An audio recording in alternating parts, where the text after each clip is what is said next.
2024-এর সামারে তুলে রাখা কালো কচু গাছের বাচ্চা আমার ঘরে বর্তমানে কি অবস্থা, আজকের ভিডিওর বিষয়বস্তু তাই থাকছে। হ্যালো এভরিওয়ান, আসসালামু আলাইকুম। কেমন আছেন আপনারা সবাই? আলহামদুলিল্লাহ, আমি তো অনেক ভালো আছি। আশা রাখছি আপনারা সবাই ভালো আছেন। সবাই আমাকে জানতে চাচ্ছিলেন, আমাকে না আমার কাছে, যে আপু সামারের শেষে যে বাচ্চা কচু গাছগুলো তুলে রেখেছেন সেই গাছগুলোর কি অবস্থা, বেঁচে আছে না মরে গেছে।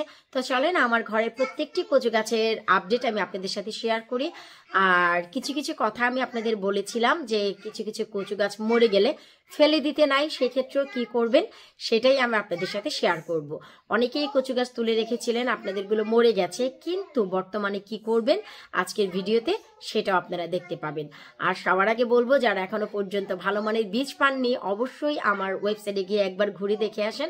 সীমিত সংখ্যক বীজ আছে, যদি কারো লাগে অর্ডার করতে পারবেন labonikichen.co.uk। কারণ আমার কাছে অনেকেই প্রি বুকড করে রেখেছিলেন 2024-এর শেষে, তাদেরকে অলরেডি বীজগুলো পোস্ট করা হয়ে গেছে। সীমিত সংখ্যক যে বীজ সেগুলো আপনারা পেতে পারেন যদি এখনই অর্ডার করে ফেলেন। তো চলেন আমি বর্তমানে কচু গাছগুলোর কি অবস্থা সেটা আপনাদের সাথে একটু শেয়ার করে দিচ্ছি।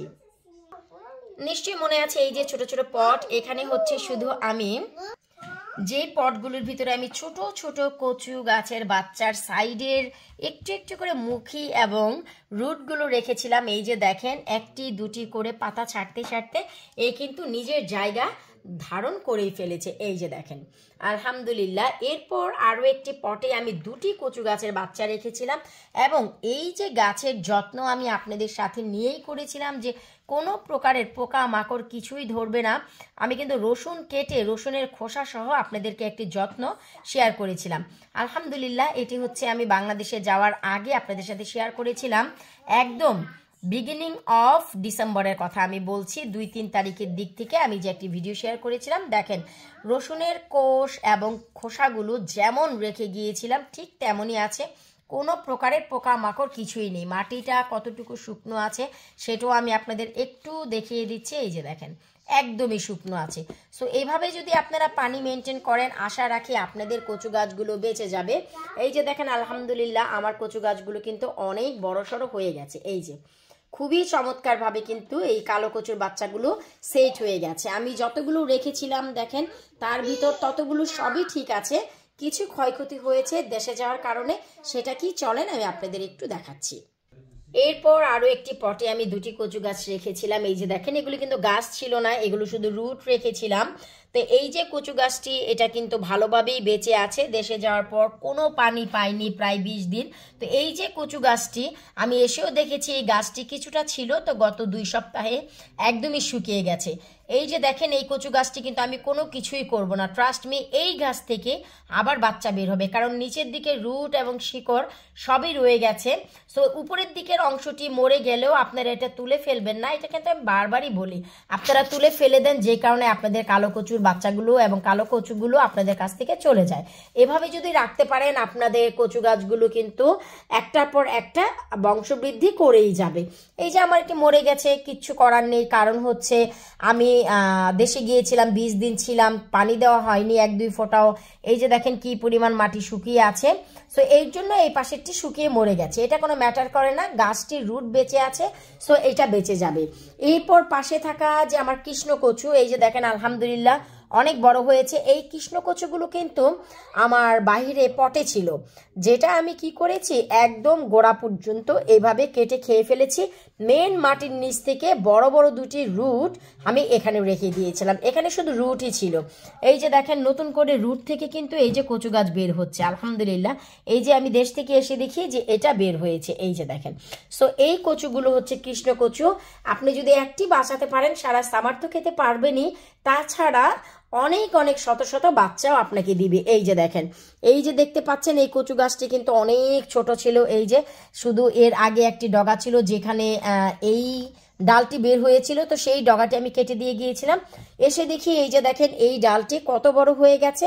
এখন সময় হয়ে গেছে এই পেট চিরে এখান থেকে আরও একটি ডাল বের হওয়ার। এই যে হচ্ছে কৃষ্ণকচু। তো কৃষ্ণকচু আর কালো কচু আমার কনজারভেটরিতে যা ছিল তার অবস্থা হচ্ছে এই রকম।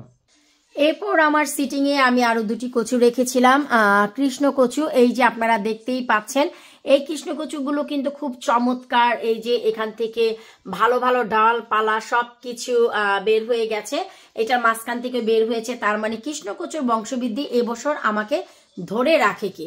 আর এখানেও একটি কৃষ্ণকচু ছিল যেটা কিনা মরে গেছে, আমি একটু কাছে নিয়ে এসে দেখাচ্ছি। এই যে দেখেন, তো এই যে ডগাটি ছিল, ডগাটি মরে গেছে, কিন্তু আমি কোনো বদার করছি না, পচে গেছে, নিচে রুট রয়ে গেছে। এই রুট থেকেই দেখবেন আবার আপনাদের কচু বের হবে। তো প্লিজ আপনাদের কচু গাছগুলো যদি মরে যায় আপনারা কিন্তু এটা ফেলে দিবেন না, যেটা আমি বরাবরই আপনাদের বলে এসেছি। আমি দেশে থাকা অবস্থাতেই এত এত এত কমেন্ট পেয়েছি কচু লাভারদের কাছ থেকে, আপু আমাদের কচু গাছগুলো মরে গেছে, আপনারটার কি অবস্থা। আমি যেহেতু দেশে ছিলাম আপডেটও দিতে পারিনি, তো ভাবলাম যেহেতু চলে এসেছে এখন তো আপডেট দিতেই হয়। আলহামদুলিল্লাহ কালো কচুর বাচ্চা, কৃষ্ণ কচুর বাচ্চা আমার ঘরে খুব চমৎকারভাবে বাড়ছে। এইগুলো থেকে বংশবৃদ্ধি তো হবেই হবে। তাছাড়া 2024-এ ফার্স্ট এক্সপেরিমেন্ট ছিল আমার কালো কচু মেন মাটিতে আমার পুকুরের পাশে। তো এবছর দেখবো যে সেখান থেকে সেই কচুটা ওঠে কিনা। উঠলে তো ভালো, আর না উঠলে এই যে ঘরে আমি বাচ্চা রেখে দিয়েছি, এটা আবার লাগিয়ে দিলে সারা সামার আবার আমার চলে যাবে। আর কৃষ্ণ কচু যেটা কিনা আমার বড় যে আমার বেডটি রয়েছে গার্ডেনের, যেখানে হচ্ছে আমার লাউয়ের মাচা, লাউ ঝোলে শুরুতেই যে জায়গাটি যেটা হচ্ছে আমার সেচি শাকের বেড, তার পেছনেই হচ্ছে কৃষ্ণকচুর বংশবৃদ্ধি। 2018 থেকে প্রতি বছরই সেখান থেকে কৃষ্ণকচুর জন্ম হয়, খাই, আবার আমি সেখান থেকে কেটে দিই, আবার হয়। সো সেখানে আমার টেনশন নেই, সেখান থেকে তো হবেই। আর এবছর যদি আল্লাহ পাক হুকুম না করে তাহলে তার উঠবে না। 18, 19, 20, 21, 22, 23, 24, 6 বছর খেয়েছি, আর কত। এই বছরও উঠবে ইনশাল্লাহ, কারণ নিচে তো রুট রয়েই গেছে। যদি না ওঠে নো প্রবলেম, কৃষ্ণকচু আমি তো অলরেডি এবছর ঘরে তুলে রেখেছি। আমি কিন্তু 2018 থেকে কখনোই কৃষ্ণকচুর বাচ্চা ঘরে রাখিনি, আপনারা সবাই জানেন। শুধু এবছর শখ করে কেন জানি না ঘরে তুলে রেখেছি। তাছাড়া আমি দেশ থেকে আরো বেশ কিছু কচুর বাচ্চা নিয়ে এসেছি। যদি সফল হই অবশ্যই আপনাদের সাথে শেয়ার করব। সফল না হলে ভাই শেয়ার করে লাভ কি বলেন? অবশ্যই শেয়ার করব, এবং তার বংশবৃদ্ধিও আমি চেষ্টা করব আপনাদের সবার মাঝে ছড়িয়ে দিতে। আগে তো ভাই নিজে এগুলোকে বাঁচাই, তারপর আর কি নিয়ে এসেছি সেটাও পরবর্তী ভিডিওতে আপনাদের সাথে শেয়ার করব। অল্প মাত্রার পানি দিয়ে স্বল্প স্বল্প করে যত্ন করে রেখে দেন। আগামী 2 থেকে 3 মাস রাখতে পারলে সারা সামার কচুর ডগা পাতা এবং কচুর মুখী, কচুর নিচের কচুর খাওয়া থেকে কেউ ধরে রাখতে পারবে না। বিদায় নিচ্ছে আজকের মতন, আল্লাহ হাফিজ।